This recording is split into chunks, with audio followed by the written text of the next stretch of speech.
मारून घेतलं विचारून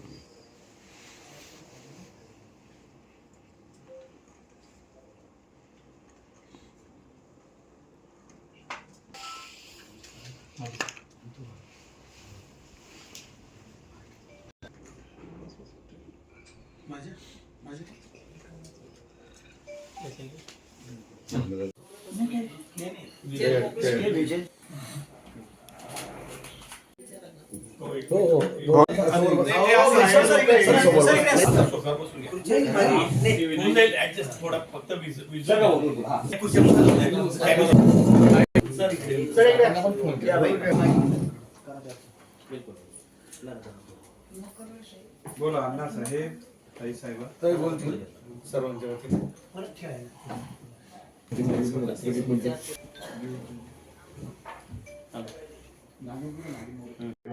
दादा काय सांगाल, शिवसेना आणि राष्ट्रवादीची आता बैठक पार पडते. भाजपकडे आपण किती जागांचा प्रस्ताव ठेवला होता, नेमकं काय त्यांच्याकडे आपलं असं सांगितलं?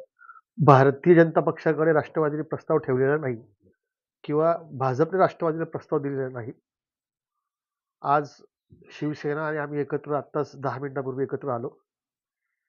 आमचा प्रयत्न सुरू आहे की शिवसेना राष्ट्रवादी जर एकत्र लढली तर आपण उत्तमरित्या धुळे शहरामध्ये आपल्या पार्टीचे दोघं मिळून नगरसेवक निवडून आणू शकतो, सत्ता आणू शकतो. परंतु अजूनपर्यंत आमचा चर्चा सुरू आहे, कुठलाही अंतिम निर्णय झालेला नाही. आमची चर्चा पूर्ण झाल्यानंतर आम्ही आमच्या वरिष्ठांना कळवू आणि वरिष्ठ अंतिम निर्णय घेतील. त्याच्यानंतर युती होते की नाही होते हे आमचे वरिष्ठ ठरवतील. तरी आपण किती जागेचा आग्रह शिवसेनेकडे जागेचा आग्रह धरण्याचं कारण नाही किंवा शिवसेना आमच्याकडे धरण्याचं कारण नाही. आमची चर्चा सुरू झालेली आहे. चर्चा संपल्यावर आमचे जे काही दोघांचे एकमेकांच्या वाटाघाटी होतील, वरिष्ठांकडे जातील आणि वरिष्ठांकडून अंतिम निर्णय आला की तुम्हाला कळेल की शिवसेना किती लढणार, राष्ट्रवादी किती लढणार आहे. आम्ही सध्या तर भारतीय जनता पक्षाकडे आम्ही 21 ची मागणी केलेली होती. त्याच्यानंतर पुन्हा अजून दुसऱ्या बैठकीत आम्ही 17 पर्यंत आलो. तिसऱ्या बैठकीत आम्ही 10-11 पर्यंत येऊन गेलो. परंतु अद्याप त्यांचा निर्णय आमच्यापर्यंत काही ते देत नाही. त्यासाठी आम्ही सध्या आता तर ह्या क्षणाला आम्ही त्यांच्या संपर्कात आता आज काही केलेलं नाही.